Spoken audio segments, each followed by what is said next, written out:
horror movies have been freaking out audiences for over 100 years. But it turns out that once you take away the spooky lighting, ominous music, and scary masks, a terrifying spectacle can easily become nothing more than just a bunch of people having fun. Here are some amusingly disillusioning set photos that will keep you from looking at iconic horror movies the same way ever again. Freddy Krueger is easily the most charismatic killer of the 80s slasher era.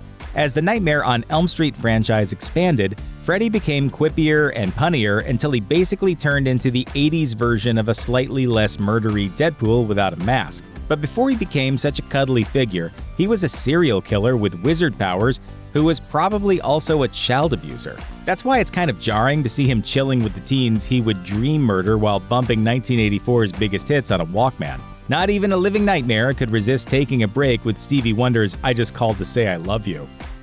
By tearing away the curtain of fantasy, these behind-the-scenes photos remind you that these monsters are just puppets or people in makeup, breaking the illusion and removing most of the horror. The problem with this shot from behind the scenes of 1990's Gremlins 2: The New Batch is that it's actually way scarier than anything in the movie. It's Brainy Gremlin, Spider Gremlin, Bat Gremlin, Lady Gremlin, Googly Eye Gremlin, Electricity Gremlin, Hulk Hogan's gonna be in the picture. The adorable Mogwai Gizmo is arguably the hero and definitely the breakout star of the Gremlins franchise, so he's generally meant to be cute and tiny rather than scary. But makeup artist Rick Baker's team built a prototype human-sized suit for a small actor to fit into so Gizmo could walk around on camera. Thankfully, this idea was ditched, and this horrifying, presumably child-eating suit never appeared on camera. Thirsty Lady Gremlin was scary enough.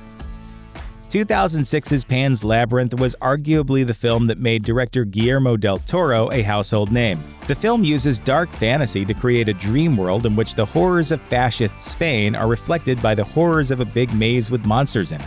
The monster who gives his name to the title is the Faun, but the real nightmare star is the Pale Man, whose eyeballs in the palms bit is probably the film's most memorable visual. The actor behind the Faun would probably be mad that the Pale Man upstaged him if it weren't for the fact that they were played by the same actor, Doug Jones. Jones is reportedly a very nice person despite his monstrous roles, so it's no surprise to see him showing some affection behind the scenes to his makeup artist. 1974's The Texas Chainsaw Massacre is one of the most influential and beloved horror films ever made. 1986's Texas Chainsaw Massacre II has something less of a critical consensus behind it, but its reputation has grown in recent years. Director Tobe Hooper wanted the sequel to expand on the black comedy elements of the first film, so it really ramps up the satire as well as the gore to make it something almost as over the top as the first film is understated. The spirit of the film really shows in this behind-the-scenes photo, in which Leatherface is playing cards with his brothers the Cook and Chop Top in a game that seems to have gone somewhat awry, but far less awry than their usual games. The Hellraiser franchise is about demons from another dimension in leather gear with elaborate body mods that steal people's souls. Easily the most recognizable character is Pinhead, a leader of the Cenobites, portrayed in the first 7 films by Doug Bradley. According to an interview with Birth Movies Death, while promoting Hellraiser III in 1992, Bradley was walking through New York in full costume so that he could present a prop to Planet Hollywood.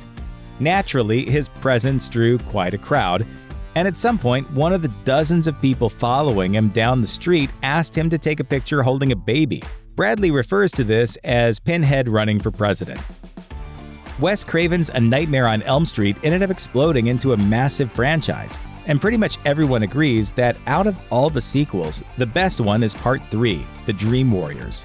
One of the most important additions to the Elm Street mythos in this film is the role of Kristen Parker, portrayed by Patricia Arquette, who has the ability to summon other people into the dream world at will. And one of her most famous scenes is the one in which Freddy appears as a giant snake that tries to swallow Kristen whole until he's stabbed with a shard of glass and pukes her up.